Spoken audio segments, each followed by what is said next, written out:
Əziz tamaşaçılar, hörmətli tamaşaçılar, sizlər üçün oxuyur Nasbarı xanım Dostəliyeva Yaşasın Odlar Yurdu Azərbaycan mahnısı.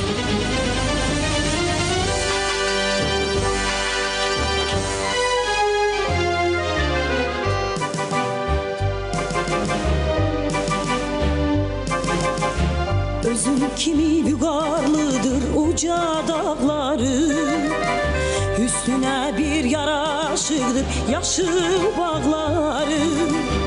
Bizimle bir başlamıştır güzel çağları. Yurdum yuvam meskenim sen Azerbaycanım, anam doğma vətənim sen Azerbaycanım. Yurdum yuvam meskenim sen Azerbaycanım, anam doğma vətənim sen Azerbaycanım.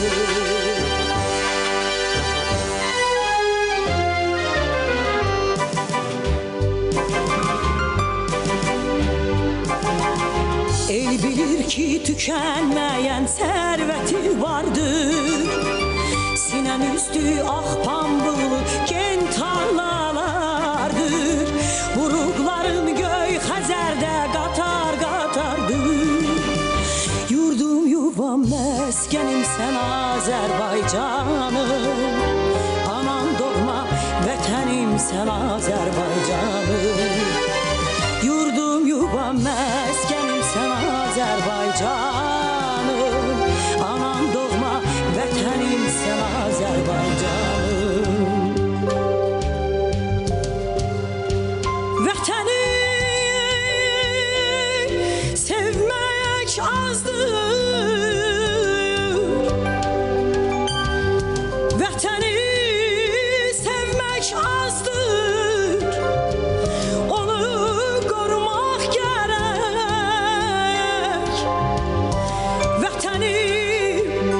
Vətənim demək azdır, vətənin olmaq gərək.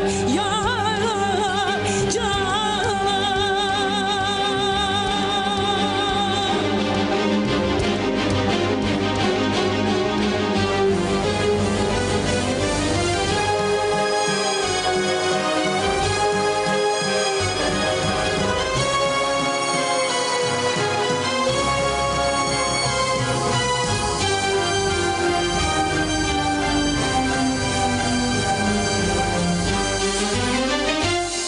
Yurdum yuvam meskenim sen Azerbaycanım, anam doğma vətənim sen Azerbaycanım. Yurdum yuvam meskenim sen Azerbaycanım, anam doğma vətənim sen Azerbaycanım.